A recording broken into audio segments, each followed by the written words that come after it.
السلام علیکم۔ کراچی کے علاقے اورنگی ٹاؤن میں انتہائی افسوسناک واقعہ، ہر طرف چیخ و پکار، کراچی میں صف ماتم بچھ گئی، دل دہلا دینے والی خبر آ گئی۔ کیا آپ حالات حاضرہ سے آگاہی حاصل کرنا چاہتے ہیں؟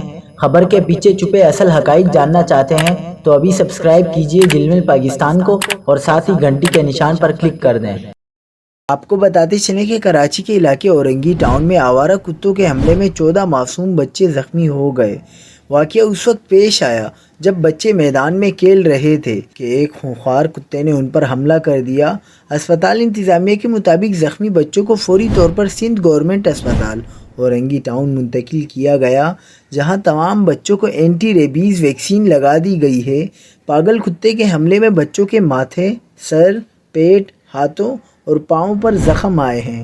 اسپتال انتظامیہ کے مطابق زخمیوں میں 13 لڑکے اور 1 لڑکی شامل ہیں، جبکہ متاثرہ بچوں کی عمریں 4 سے 12 سال کے درمیان ہے۔ اس افسوسناک واقعے پر علاقے میں خوف و ہراس پھیل گیا۔ شہریوں نے سندھ حکومت سے آوارہ کتوں کے خاتمے کے لیے مہم شروع کرنے کا مطالبہ کر دیا ہے۔